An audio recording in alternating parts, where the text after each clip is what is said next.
Mga stroke, magandang umaga. Panibagong vlog na naman po tayo at panibagong vlog na naman po tayo ngayong araw na ito. At syempre, ang ginawa ko po ay unang angkas ko sa motor. Hindi naman siya e-bike. Unang angkas ko sa motor pero e-bike siya. Kaya at least kaya ko na pala. Natatakot pa ako nung una, pero syempre, doon pa rin ako doon sa lakas lang ng loob na para makaangkas tayo. At ang pinuntahan po namin yung kabilang barangay po, yung kabilang sitio at saka kabilang barangay. Dahil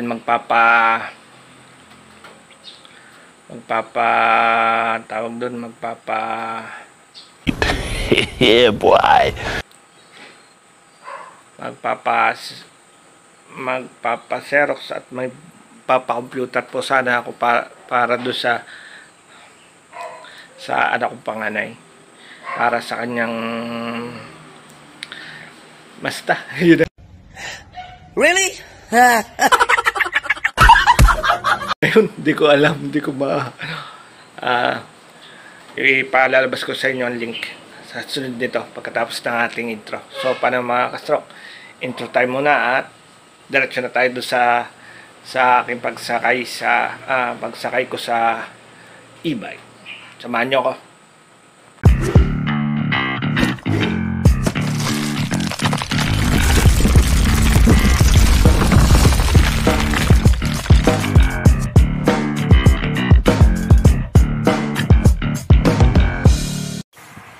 Yan. Tayo ngayon ay sumasakay na sa e-bike. Medyo hindi ko nakunan yung pagsakay natin kanina, pero galing na tayo sa kabilang sitio at kabilang yung kabilang barangay. Dito ay Barangay Ambulo, Batangas City. Yan. At syempre, angkas po tayo sa aking partner, sa ina po ng aking mga anak, at ipinasyal niya po ako at sinama at sinakay sa kanyang e-bike. Yan. Ito mong e-bike ay kaibigan po. Yan. Tayo po ay kaya na pala natin sumakay sa e-bike.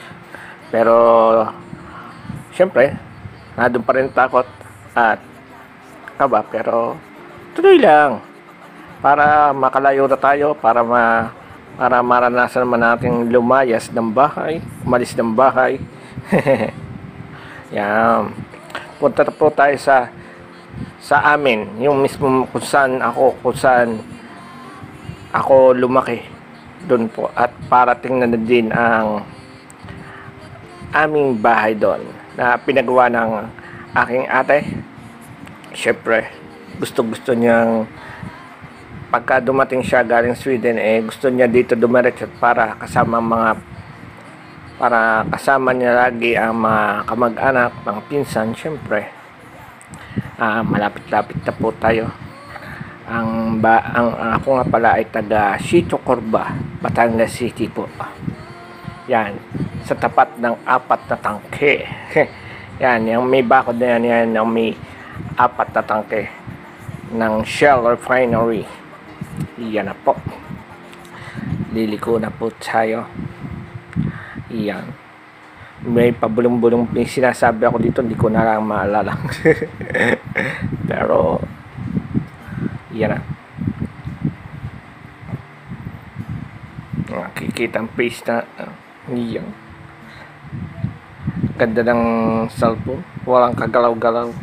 May galaw pero talagang ang cellphone niya po ay A54.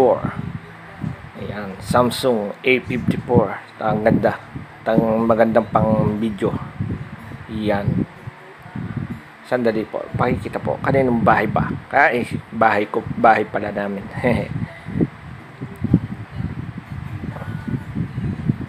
Sandali lang po. Yun na po, yung kulay puti na yan. Yan po ang aming bahay na pinagawa. Yan. Hindi ako makakit sa taas kung makapunta sa taas, hirap pong bumaba. Hindi ka pa po kaya. Yan po. Yan puting bahay na yan. Ang aming bahay. Yan po ang ito yung lugar kung saan ako lumaki. Dito. Yan. Yan, yung bahay na yan. Yan, miss ko na yan. Hindi, dadating tayo dyan. Pagka dito may daan din. Yan, bumalik na po kami. Siyempre, bumalik na. Aha. Wow. Naglalaki ang bahay na ngayon. Mga pinsang ko po yan, yung bahay na yan. Yan. Sitio Corba, sa tapat ng 4 na tangke. Kung tawagin namin ay lutuan ng puto. Lutuan ng puto. Ang lalaking puto po dyan. Siyempre yan, babalik na po tayo sa kung saan po ako tumira. Doon po naman po ako sa San Isidro Village. Yan, babalik na po tayo. Uuwi na uli. Hindi ko na pala na video kanina nung tayo ay papunta pa lamang. Pabalik na po ang aking na-video. Pasensya na po sa susunod na uli pagka tayo ay makakalayo na. Pero sa ngayon, testing lang. For the first time, simula nung may stroke na umangkas na ako sa motor, kaya na. Yan. Pwede na tayong umangkas sa Tito Sunny. Agoy! Sa big bike.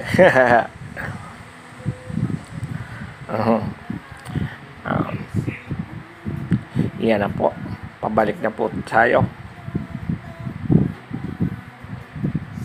Talagang ano bang sinasabi ko dito? Yan po ang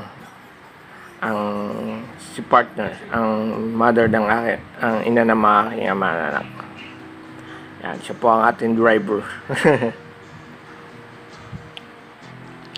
Ayan na. Dumaan na tayo sa Shell. Pabalik na ulit tayo. Ayan na. Ang sunod, malapit lang. Ang sunod na dito po ay yan na po, yung San Isidro na. Yan. Barangay San Isidro na. Babalik. Bale, doon po tayo dada sa kabilang gate para dahil dito po sa unang gate hindi po tayo papapasok dahil walang sticker po ang motor. Kaya doon po tayo dadaan. Yan. And liliko na po tayo dyan sa may outpost. Malapit po tayo sa outpost ng police. Yan. Ang ganda talaga ng cellphone na ito dahil walang kagalaw-galaw. Miski na hindi na maganda ang stabilizer niya. Meron siyang stabilizer. Kaya itong pangarap kong cellphone. 1 minute 37 seconds later. Mga stroke, tapos na ang ating pinuntahan ko doon. Pinuntahan po namin yung aming lumang bahay na ngayon pinaganda na, pinagawa po nung aking pinsan na ito pong may-ari ng bahay na tinutuluyan ko. Pinagawa po niya dahil syempre pagka uuwi siya, gusto daw niya malapit sa mga kamag-anak niya, kaya pinagawa niya yun para doon sila titigil pagka umuwi. Pagka nga dito, malayo nga naman sa kabila, pupunta pa doon sa kabilang sitio. Hindi magagawa yung mga happenings na ginagawa. Siyempre, magkukumustahan ng mga magpipinsan at mga mag-anak, siyempre. Kaya, yun, pinaayos nila yun. At ang init. So, yun muna po ang aking pong ibnilag ngayon. At bukas, syempre mainit na, ay mag-exercise na tayo. Tuloy na ulit tayo, doon ulit tayo sa park. So, paano makaka-stroke? At syempre pala, nakakalimutan na naman, lagi makakalimutan. Shoutout muli sa ating Naimo Fun Fitness at sa mga kapatid ko dyan sa Planet Soward. At saka po sa Team Landing na pinapangunahan ng Ate Atsmi. Shoutout sa inyong lahat. At sa gumagabay sa aking stroke, ang Team Palarca, Ate Kuya Dominic at Ate Maribel. Shoutout po. At sa mga mababait ko Ninang Mara, Ninang Nilipot, at Ninang Sheila. Shoutout po, Ninang.